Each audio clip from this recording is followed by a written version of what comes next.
walakin yanzuru ila qulubikum wa a'malikum aw kama qala. Yang mana ini bermaksud Allah tak pandang seseorang itu pada cantik rupa parasnya, luaran dia, penampilan dia.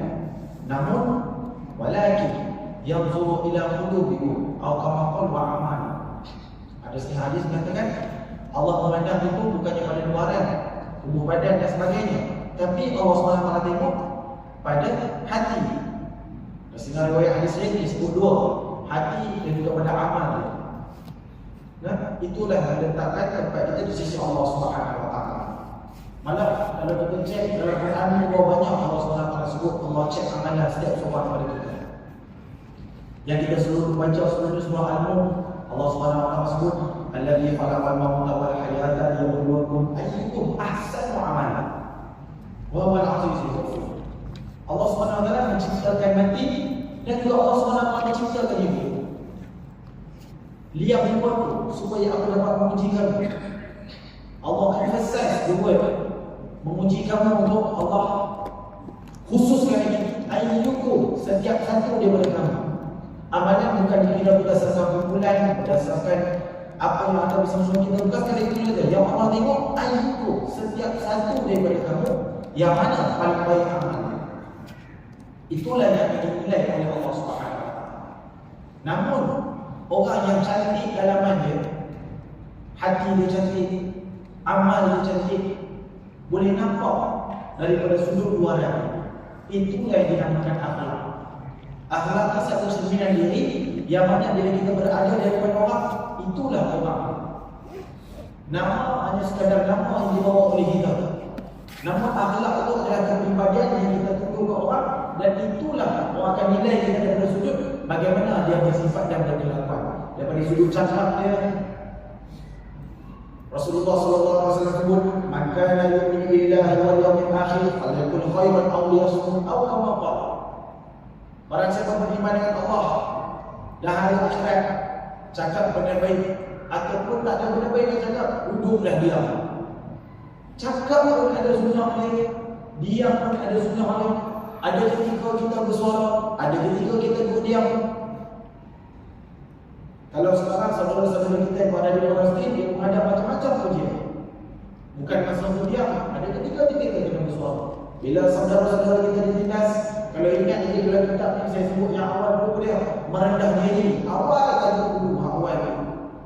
Namun merendah hati, merendah diri dengan syarat tidak merendahkan maruah diri dan juga agama. Nah, tapi yang kita mahu buat adalah memanjatkan doa kita kepada Allah Subhanahu Wa Taala, moga-moga diberi kemudahan bagi mereka menghadapi setiap ujian. Sebab setiap ujian orang tak sama. Allah Subhanahu Wa Taala sebut dalam Al-Quran, selalu sangat kita dengar, wala nabluwannakum bisyai'in minal khawfi wal ju' wa naqsin minal amwal wal anfusi wat thamarat wa basyiril sabirin. Allah SWT sebut, la tublawna fi anfusikum wa amwalikum, apakah uji kamu pada harta kamu. Semua Allah SWT sebut. Dalam satu ayat ini Allah SWT sebut apa? Anak-anak, harta-harta dan perhiasan hidup di dunia, itu semua ujian. Anak-anak adalah ujian buat kita. Ada orang yang uji dengan kekayaan, ada orang yang uji dengan kemiskinan, ada orang yang uji dengan benda-benda buruk, ada orang yang uji dengan benda-benda baik. Nampak elok kat mata kita, tapi mungkin itu ujian yang boleh. Ada orang makin kaya, makin tunduk pada Allah. Ada. Pada masa yang sama, ada orang makin kaya, makin lupa Allah. Sama juga macam orang yang diuji dengan kemiskinan. Ada orang makin miskin dia, makin ditunduk ke Allah.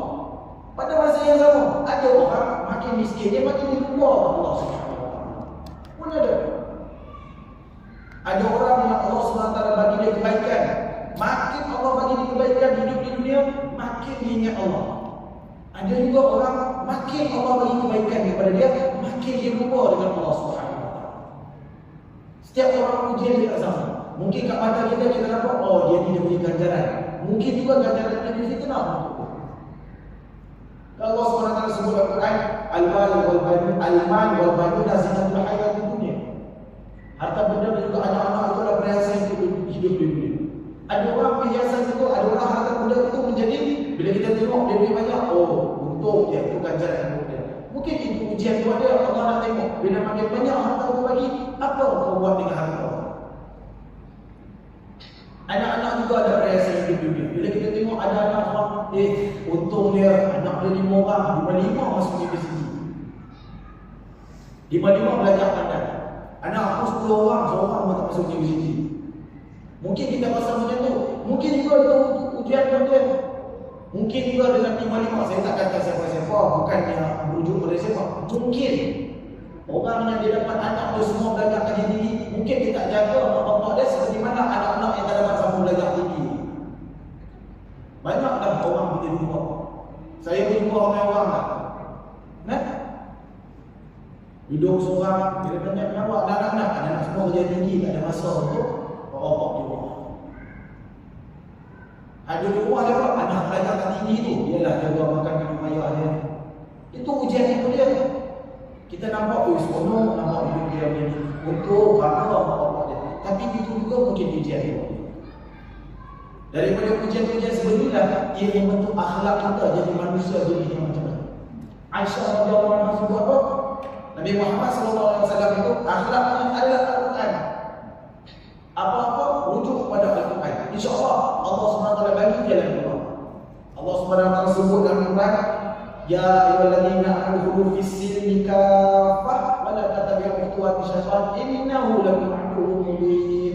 Orang-orang yang beriman itu masuk ke dalam Islam secara keseluruhan.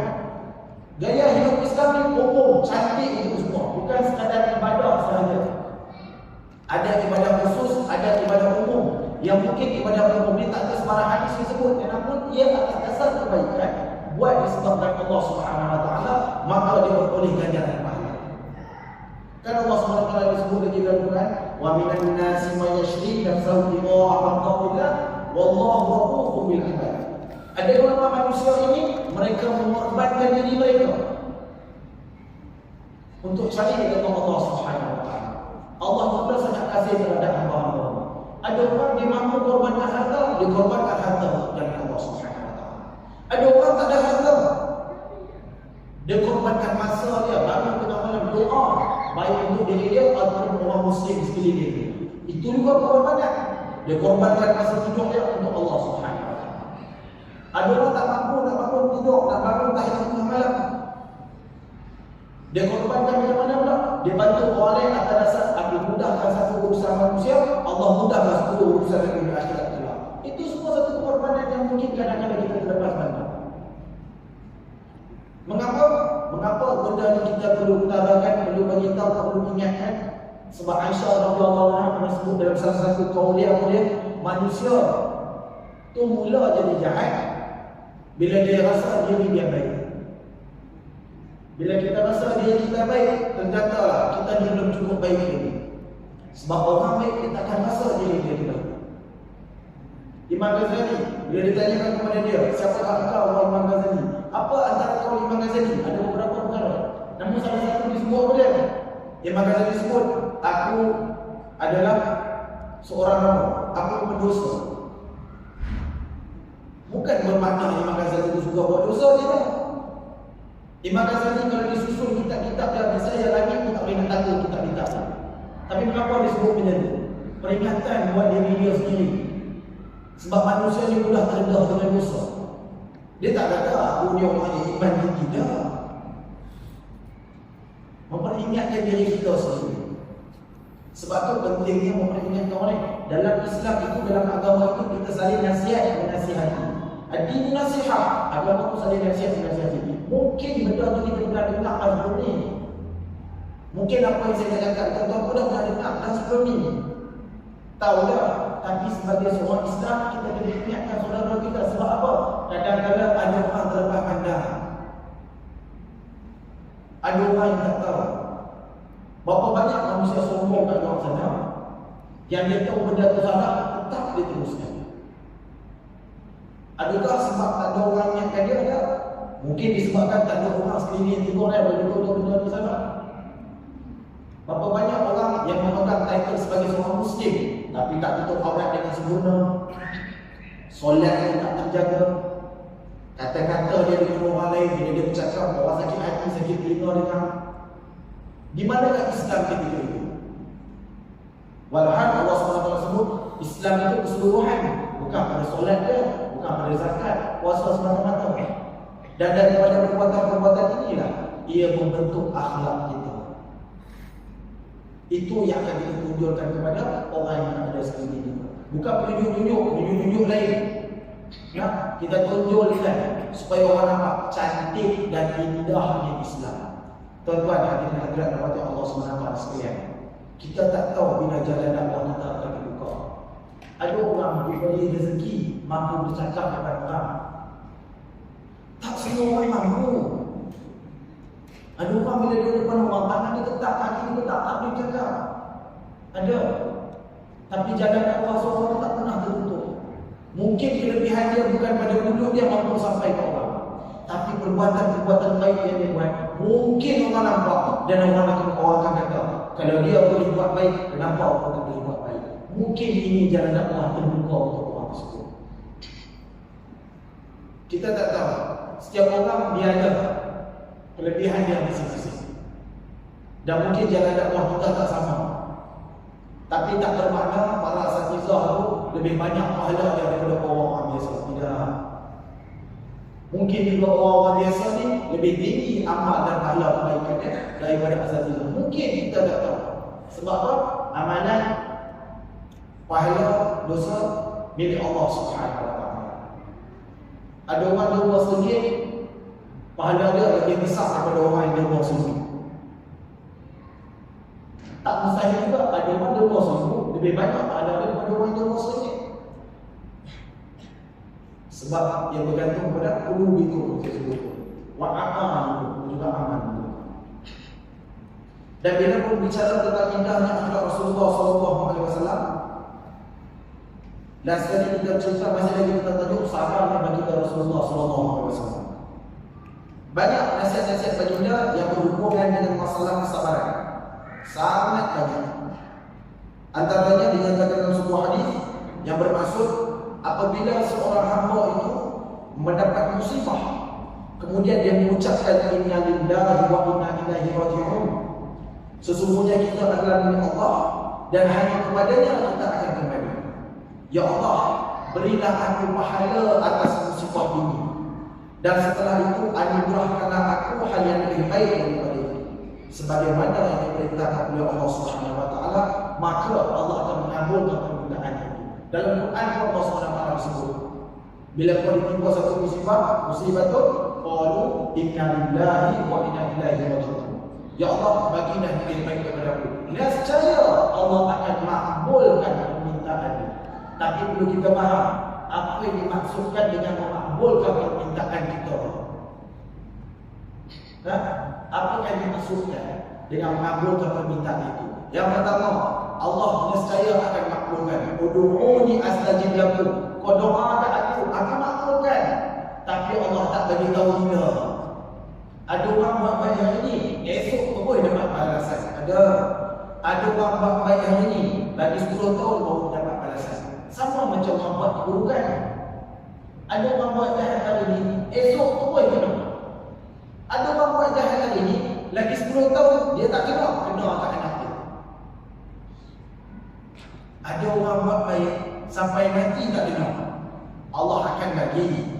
Allah bagi di akhirat kelak. Sama macam orang yang buat dosa, orang buat keburukan.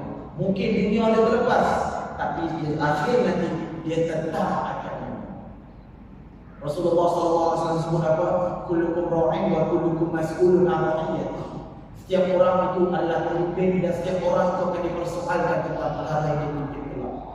Bila disebutkan Allah pasti niscaya akan mengabulkan permintaan itu, Allah kabulkan dalam bentuk yang paling Allah tahu. Yang terbaik itu dia. Sometimes we don't always get what we want, but we will always get what we deserve. Mana orang ini tidak boleh. Boleh faham kan? Kadang-kadang kita tak dapat apa yang kita nak, tapi Allah bagi apa yang selayaknya untuk kita. Sebab tu jangan pelik. Bila kita sebut Allah Maha Adil, percaya sungguh-sungguh. Percaya sungguh-sungguh. Sebab tu kita jangan pelik. Ada orang buat baik, Sampai ke sudah hidup dia susah. Ada orang yang jahat sampai ke sudah hidup dia senang. Mungkin ada orang yang pernah dapat soalan, Ustaz, orang Palestin, orang Islam yang disiksa, pasal apa Allah tak tolong? Allah lebih tahu sebab dia. Wa 'asa an takrahu syai'an wa huwa khairun lakum wa 'asa an tuhibbu syai'an wa huwa syarrun lakum. Wallahu ya'lamu wa antum la ta'lamun. Allah janji dalam Quran, kadang-kadang ada benda kau tak suka tapi benda tu baik. Kadang-kadang ada benda kau suka tapi benda tu tak baik. Allah tu tahu sementara engkau tak tahu apa. Sakit, tak ada orang kata sakit ni baik. Kita orang putus gedung jatuh insiden, tak ada orang yang kata kalau kau angkat tangan kita pun kita marah. Bagus dia tu putus. Kita marah. Bagus dia tu putus. Tak, kita marah pasal kau jaga aku. Tapi mungkin di sebalik tu yang Allah dah bagi. Orang bila sakit makin dia ingat Tuhan. Kita kena tengok bola. Orang dalam susah dia ingat Tuhan. Kita kena tengok bola. Orang bergol, kita jerit gol ke? Kita Islami macam mana sekalipun, biasa kalau musim bola, gol semua jerit gol. Jarang saya pernah dengar lagi, kita pernah dengar alhamdulillah gol terus takbir. Masuk takbir baru gol. Dah gol dulu baru gol takbir. Tapi kalau di sepak bola tu lagi sikit dia, macam apa dia sebut pada dia. Allah tak masuk. Allah dulu dia sebut. Sebab apa? Benda tu mudarat, benda yang tak elok. Tapi itulah cara Allah SWT uji. Bila kita sakit, insya-Allah kita ingat Tuhan. Bukan kata orang sihat ni tak ingat, orang sihat pun ingat juga. Tapi tak sebanyak orang yang sakit. Nah. Jadi bila sebut kabul permintaan tu, kita perlu ingat Allah bagi apa yang selalu kita. Dalam kesabaran atas hal yang kamu benci, terdapat kebaikan yang banyak sekali yang saya terangkan. Apabila seseorang muslim itu ditimpa bencana, maka kesalahan-kesalahannya luruh sebagaimana luruhnya daun-daun dari pohon. Allah SWT bila bagi kita satu musibah, Allah SWT sebenarnya nak menghapuskan dosa kita. Sebab itu Allah SWT bagi kita musibah. Allah nak buat benda-benda yang tak elok. Nah, pekerjaan yang paling utama adalah pekerjaan yang paling dibenci oleh hawa nafsu. Inilah pekerjaan paling baik. Yang mana hawa nafsu paling tak suka, itulah yang paling baik. Nah, kesabaran adalah sebahagian daripada iman. Yang itu sebelum kita dengar Rasulullah SAW banyak hadis yang disebut, ayat Quran sebut Inna Allah ma'as sabirin. Allah bersama-sama dengan orang yang bersabar. Quran sebut lagi, ya ayyuhallazina amanu ista'inu bis-sabri was-salah. Orang beriman itu memohon perlindungan dengan sabar dan solat. Nabi itu sebut as-sabru minal iman. Sebab sabar itu sebagian daripada iman. As-sabru nisful iman. Rasulullah pernah sebut sabar itu adalah separuh daripada iman itu. Kesabaran dan keimanan bagaikan ruh dan jasad. Ia tak dapat dipisahkan. Tidak mungkin seseorang itu boleh jadi seorang yang beriman seandainya jadi kesabaran dalam hidup dia. Dan tidak mungkinlah orang yang kuat sabar dia tiada iman bersama-sama dengan dia. Sudah pasti dia hidup sendiri. Nah, tapi kita kena faham. Di alam dunia ni bila sebut baik, dia ada dua jenis manusia. Ada dua jenis diri. Pertama, ada manusia yang baik. Yang kedua, ada hamba Allah yang baik. Seandainya dia ni hamba Allah yang baik, insya-Allah ternyata dia akan jadi manusia yang baik. Tapi tidak semua manusia yang baik dia mampu menjadi hamba Allah yang baik.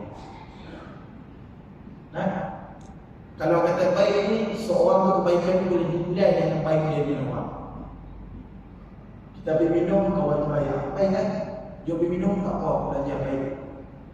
Masuk waktu solat, terus bayar, tak apa, ambil dia, boleh buat boleh makan. Itu bukan hamba Allah yang baik. Dia tak akan sekali hidup. Ada orang manusia yang baik tak mampu jadi hamba Allah yang baik. Tapi percaya, orang yang mampu jadi hamba Allah yang baik, dia mampu jadi manusia yang baik. Sebab apa? Sebab kita perlu dengar. Kita pernah dengar hablum minallah wa hablum minan nas. Jaga hubungan dengan Allah, jaga hubungan dengan manusia. Allah tetap nombor satu. Kan? Hablum minallah wa hablum minan nas. Bukannya hablum minan nas wa hablum minallah. Wa hablum tak. Allah tetap nombor satu. Rukun iman sebut Allah dulu. Rukun Islam pun sebut Allah dulu. Bunyal Islam ala khamsin syahadatan an la ilaha illallah wa anna Muhammadar Rasulullah, iqamus shalah wa ita'uz zakat wa hajjul bait wa shaum Ramadan atau apa. Dia start dengan Allah dulu. Terdiri Islam 5 perkara. Pertama, naik saksi ada Tuhan dengan Allah, Nabi Muhammad Rasulullah. Sebut Allah dulu. Rukun iman, amantu billahi wa malaikatihi wa kutubihi wa rasulihi wal yaumil akhir wal qadar. Sebut Allah dulu. Allah tetap nombor 1. Nah, jaga hubungan dengan Allah, itu tetap nombor 1. Rasulullah SAW pernah menyebut, tidak termasuk ke dalam umatku orang yang menampar-nampar pipinya ketika mendapat musibah, merobek-robek bajunya dan mengucapkan perkataan-perkataan jahiliyah. Jadi dimaksudkan oleh Rasulullah SAW yang dia, apabila dia ditimpa satu kesusahan dan dia meratapi kesusahan tersebut, seolah-olah dia adalah manusia paling susah sekali di dalam dunia. Nah, Rasulullah SAW pernah sebut dalam sebuah hadis mafhumnya, bila kau susah, jangan tengok orang ke atas, tengoklah orang di bawah. Nescaya kau akan bersyukur dengan segala nikmat yang Allah Subhanahu wa taala. Susah-susah kita nak keluar sana, masih ramai lagi orang lebih susah daripada kita. Kita rasa malu bawa motor, ada orang bawa derek, sudah kita derek basikal. Orang bawa basikal dia rasa malu, ada orang tak mampu bawa basikal jalan kaki. Ada orang jalan kaki malu sebab kau oleh salah satu kenderaan. Ada orang nak jalan pun tak mampu, Allah tarik kaki. Syukur atas apa yang Allah Subhanahu wa taala. Allah Subhanahu wa taala sebut dalam Quran, "Fadhkuruni adhkurkum washkuruli wa la takfurun." Very simple. Buat apa benda? Dengan Allah sangat mudah.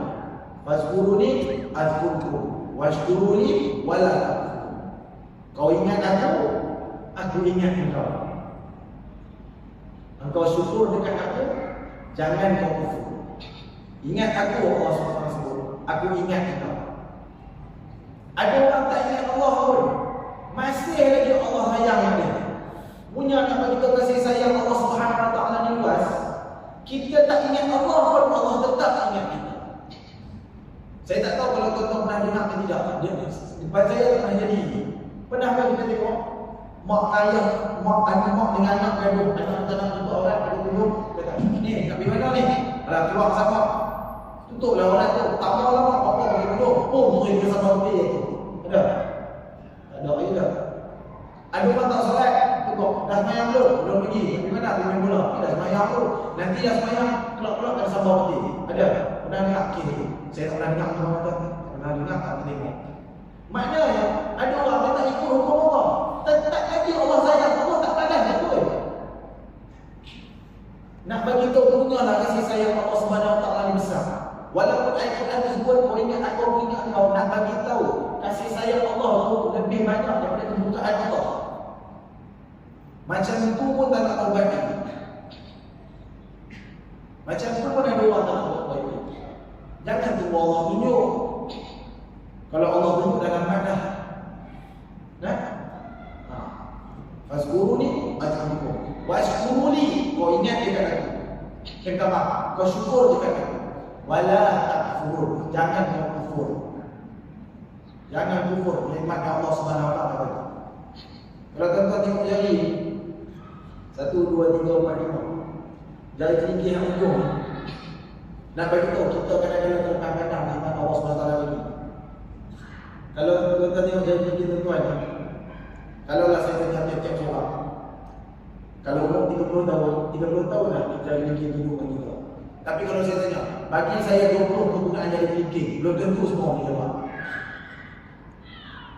Boleh kita bagi 20 penggunaan jari kelingking. Jenuh kita nak fikir. Pokok hidung, biasa lah, pokok hidung, pokok telinga. Dah tak adalah, kita tak ingat dah. Padahal bukan kita 20 tahun dah. Kalau umur kita 30 tahun dah jari kelingking hidup sekali. Kalau umur 60 tahun dah jari kelingking hidup sekali. Tapi kalau satu hari kita bangun tidur, jadi kita hilang. Tak ada. 3-4. Dari rumah 3-4. Kamu tidur rumah tu. Bang, mana sebelah ni? Kita pun tengok kanan. Agak-agak kita rasa sayang ada. Mana orang ni? Rasa tak sempurna. Padahal tak ingat tu kegunaan dia betul. Saya tak pernah lagi dengar orang cerita kalau dia rumah bangun jalan-jalan, bang, ada jalan sebelah ni. Alah, tak guna sangat pun. Tak ada. Dia tetap rasa kehilangan. Itulah nikmat kecil yang kadang-kadang kita terlepas pandang. Nah, ia bukan betul ni dinasihat untuk diri sendiri supaya kita semua dapat bersyukur dengan Allah Subhanahu Wa Taala.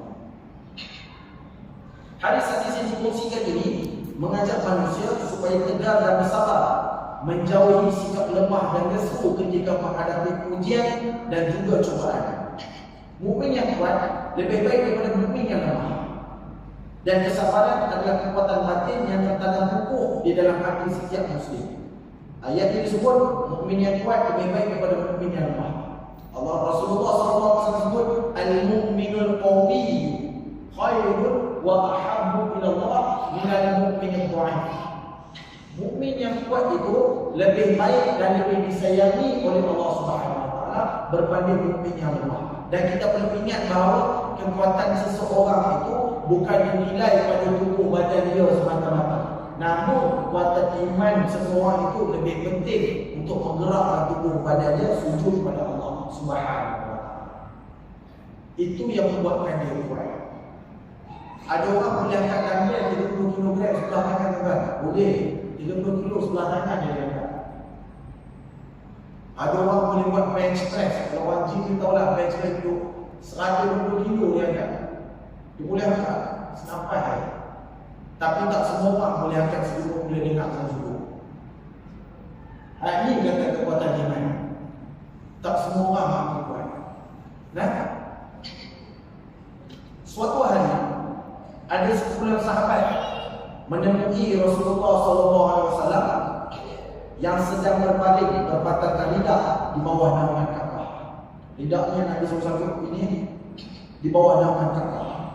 Mereka mengeluh kepada baginda dan memohon kepadanya, wahai Rasulullah, kami mohon supaya Tuhan berdoa kepada Allah supaya memberikan pertolongan kepada kita. Datang sekumpulan sahabat-sahabat jumpa Rasulullah, dia kata minta Rasulullah doa. Sebab tahu Rasulullah kalau minta Allah tak tolak. Mintalah kepada Allah supaya bagi pertolongan kepada kita. Apabila mendengar permintaan itu, muka baginda tidak semena-mena menjadi merah. Merah. Baginda berduduk, lalu baginda bersabda yang bermaksud, antara umat-umat sebelum kalian ada orang yang bahagian bawah tubuhnya ditanam di dalam tanah. Kemudian kepalanya digergaji hingga terpisah dari tubuh. Sesaan itu tidak memalingkannya daripada agama. Rasulullah bukan kata jangan. Nampak bagaimana teknik berdakwah Rasulullah SAW. Yang itu kita kena faham. Bukan dari bawah, tapi Nabi tak kata kat dia, apa ni buat terjadi? Nabi bagi contoh. Orang sebelum apa ni kena tanam, kepala dia kena gaji tanam, tidak sedikit pun memalingkan kepercayaan dia kepada Allah Subhanahu Wa Taala. Rasulullah SAW dalam keadaan macam itu, Rasulullah SAW masih lagi nak didik sahabat-sahabat dia. Dia tak marah direct, dididik. Dia kata apa? Orang sebelum ni hidup lagi susah. Tak pernah sekali pun dia memalingkan kepercayaan dia kepada Allah Subhanahu Wa Taala. Bila sebut mengenai kesusahan, semua orang akan hadap kesusahan dalam hidup dia. Namun kalau kita rasa hidup kita susah, itu memang semua akan hadap kesusahan. Tapi bila kita rasa susah, kita boleh teruk, masalah bukan pada kesusahan tersebut, tapi pada diri kita. Itu yang dimaksudkan oleh baginda Rasulullah SAW. Kesimpulannya, Rasulullah SAW adalah contoh utama yang selalu menjadi teladan umat Islam sekarang zaman. Kesabaran adalah satu sifat yang dimiliki oleh insan muda ini dan sudah semestinya menjadi teladan kepada umat baginda. Rasulullah SAW berkongsi ilmu dengan kita, berkongsi perbuatan, berkongsi hadis supaya kita jadi manusia yang terbaik. Dalam salah satu buah namun baginda tidak menolak bahawa manusia kita hidup di atas muka bumi Allah Subhanahu Wa Taala. Rasulullah tidak menolak perkara tersebut. Maka ada urusan dunia yang perlu kita buat, ada juga urusan akhirat yang perlu wajib kita jalani. Sebab itu ada riwayat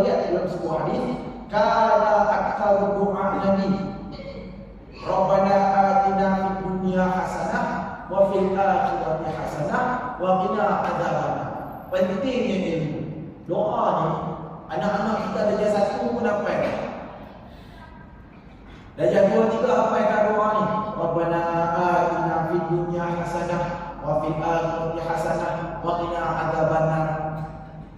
Anak-anak kita pun hafal.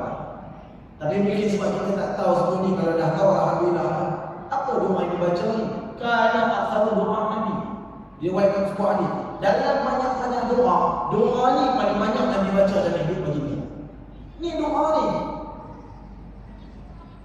Tapi kita kadang-kadang, sebenarnya kita lah ada setengah manusia kadang-kadang habis solat, doa pun tak mau.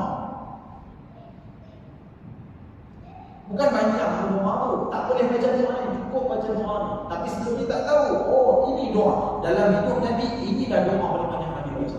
Kana aksar doa. Apa yang Nabi sebutkan doa ni 3 benda. Sebab Nabi tahu kehendak manusia. Kita ni manusia, kita ni berkehendak. Nabi pun tahu. Apa yang dalam tulis dalam doa ni? Rabbana atina fid dunya hasanah. Ya Allah, bagi aku kebahagiaan hidup di dunia.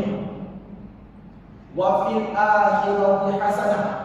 Kebahagiaan hidup di akhirat. Wa qina adzabannar. Jauhkan aku daripada azab api neraka. Nabi boleh ambil 2 potongan. Cukup akhirat, cukup lindung dari azab neraka. Tapi Nabi tambah satu bahagian. Di dunia tu nak bahagia.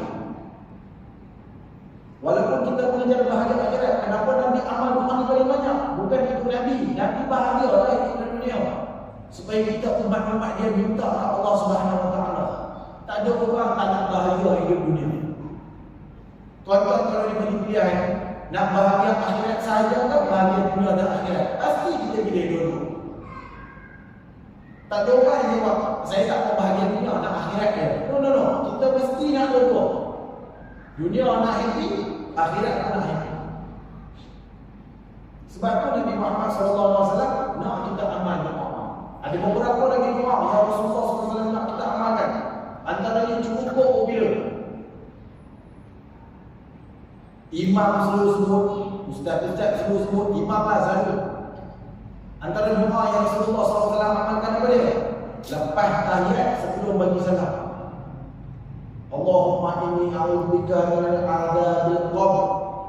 Ada beberapa riwayat, ni salah satu dia. Allahumma inni a'udzubika minal adzabil qabr wa a'udzubika min fitnati masiihid dajjal wa a'udzubika min fitnatil mahya wal mamat. Allahumma inni a'udzubika minal maqtam wal maghrab. Al-Qamar. Dalam 4 ni ada yang sebut tentang akhirat, ada yang sebut tentang dunia. Nabi baca doa ni lepas tahiyat sebelum bagi salam. Allahumma inni a'udzubika minal adzabil qabr. Lindungilah aku daripada azab kubur, adzabil qabr. Wa a'udzubika min fitnatil masiihid dajjal. Lindungi aku daripada fitnah ibu daya dajjal.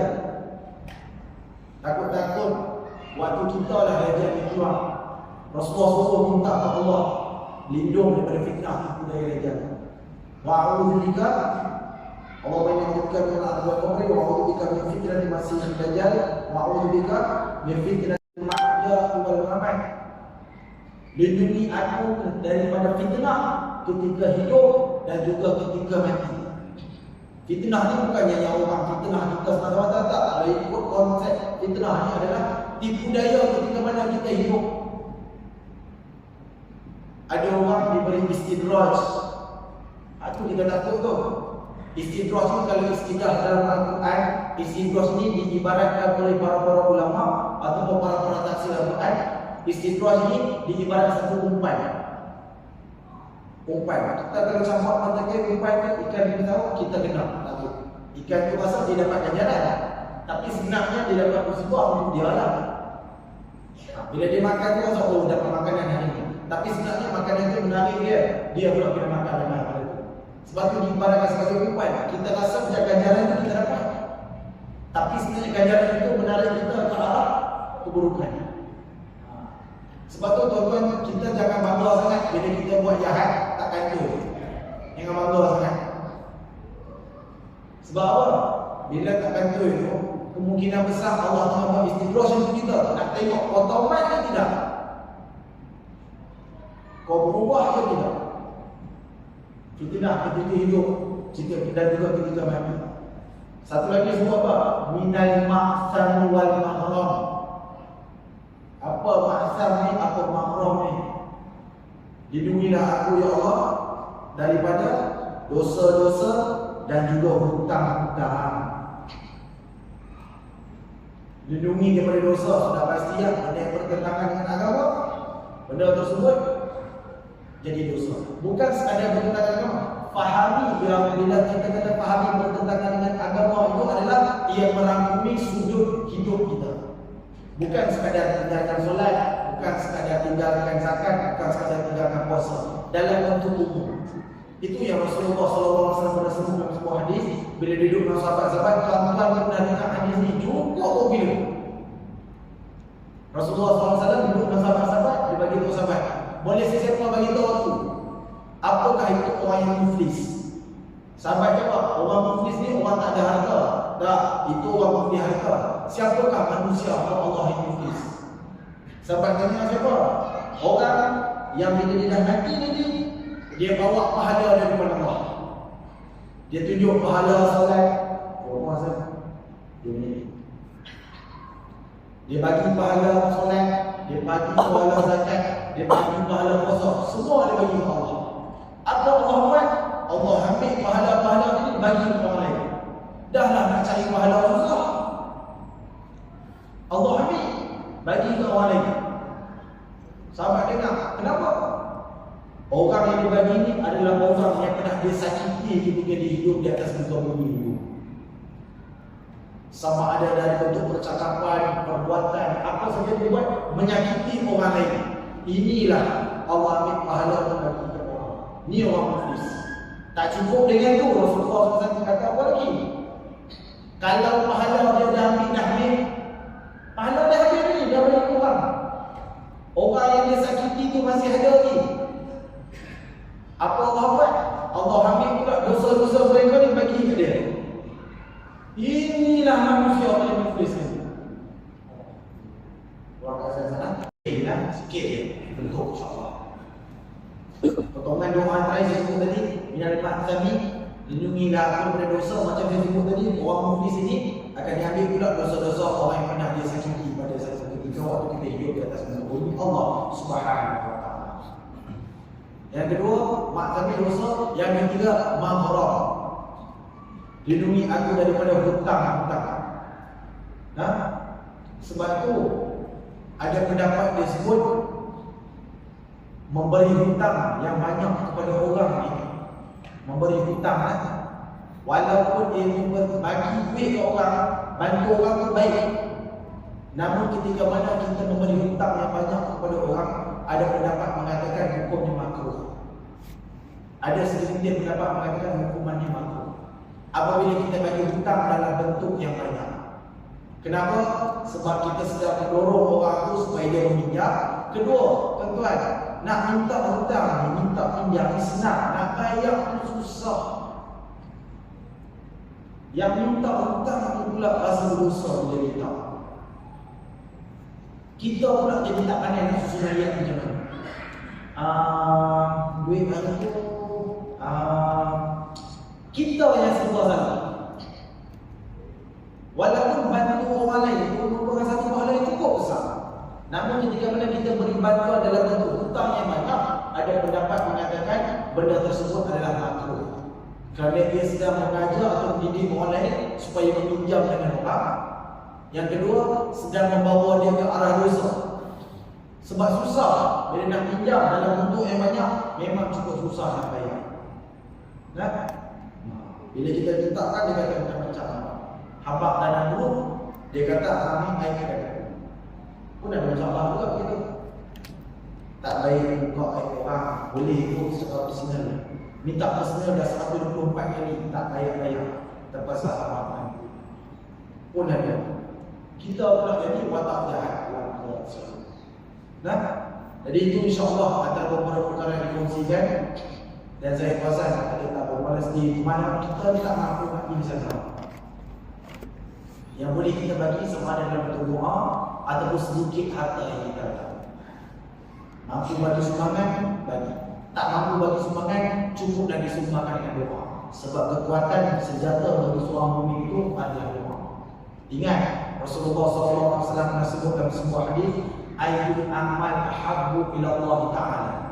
Sahabat tanya, ayyul amal, apa amalan ahabbu ila Allah Ta'ala, yang paling Allah suka?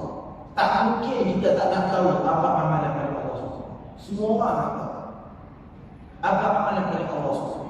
Nabi jawab dua benda je. Adwaha wa iqalla. Dua benda tu je Nabi sebut. Adwa, benda baik yang kau buat selalu, walaupun benda tu kecil. Istiqamah, benda yang buat berpanjangan. Tak dapat bagi 10,000 gratis, RM1, tapi buat berpanjangan. Tak mampu buat baik yang besar, start dengan benda-benda kecil. Tak mampu doa dalam bahasa Arab, tak apa, Allah faham semua doa. Doa dalam bahasa Melayu. Tidaklah seseorang itu, ingatlah Rasulullah SAW sebut, tidaklah seseorang itu apabila dia mendoakan kebaikan buat saudara dia, malaikat, para malaikat mendoakan perkara yang sama kepada dia. Saya ulanglah, tidaklah seseorang itu, Rasulullah SAW sebut dalam sebuah hadis mafhumnya, tidaklah seseorang hamba Allah itu apabila dia mendoakan kebaikan buat saudara dia, para malaikat akan mendoakan perkara yang sama ke atas dia. Bila kita doa, ya Allah, bagilah sahabat aku ni mudah ujian tu, malaikat akan doa benda yang sama kepada kita. Itu yang antara salah satu waktu yang mustajab doa. Bila kita mendoakan untuk orang lain. Sama juga bila kita doa keburukan kepada saudara kita. Macam kita cakap macam ni. Doalah kepada kebaikan. InsyaAllah, moga-moga doa-doa tersebut dapat bantu saudara-saudara kita di sana. Dan saya juga mendoakan tuan-tuan atas pengorbanan yang tuan-tuan buat, datang masjid, dengar perkongsian kami. Walaupun tuan-tuan ada pilihan untuk balik rumah, relax, lepak, puasan, dia datang balik je lah. Tapi tuan-tuan pilih ni duduk, tunggu dan dengar. Saya doakan moga-moga atas pengorbanan yang mungkin kecil di mata tuan-tuan, pengorbanan yang besar di sisi Allah, dan ini bakal jadi hujah tuan-tuan, dan tuan-tuan diberikan nikmat syurga oleh Allah Subhanahu wa taala, insya-Allah. Kita sudahi dengan doa, moga ilmu yang bermanfaat dapat kita amal kehidupan sehari-hari kita. Bismillahirrahmanirrahim. Alhamdulillahirabbil alamin, hamdan syakirin wal 'aqibatu lil muttaqin. Wassalatu wassalamu ala asyrafil anbiya'i wal mursalin wa ala alihi wa sahbihi ajma'in. Allahumma inna na'udzubika min 'ilmin la yanfa' wa min qalbin la takhsha wa min da'watin la tashba wa min da'watin la sajada laha bi rahmatika ya arhamar rahimin. Ya muqallibal qulub, tsabbit qulubana 'ala dinik. Allahumma inna na'udzubika min adzabil qabri wa na'udzubika min fitnatil masiihid dajjal wa na'udzubika min fitnatil mahya'i wal mamat. Allahumma inna na'udzubika min al-ma'tham wal maghrab. Allahumma inna na'udzubika min al-hammi wal hazan wa na'udzubika min al-'ajzi wal kasal wa na'udzubika min al-jubni wal bukhli wa na'udzubika min hurmati dini wa qahri al-rijal. Wa sallallahu ala sayyidina Muhammadin wa ala alihi wa sahbihi wasallam. Subhana rabbika rabbil 'izzati 'amma yasifun wa salamun 'alal mursalin walhamdulillahi rabbil alamin. Semua yang baik datang kepada Allah Subhanahu wa taala. Salah silap terkasar bahasa, saya minta maaf. Sorong papan, tarik papan, buah haji atas perahu. Selesai sudah perkongsian, biar tahu jangan keliru. Sekian dari saya. Aku lupa dihada wa astaghfirullahalazim wa lakum. Assalamualaikum warahmatullahi wabarakatuh.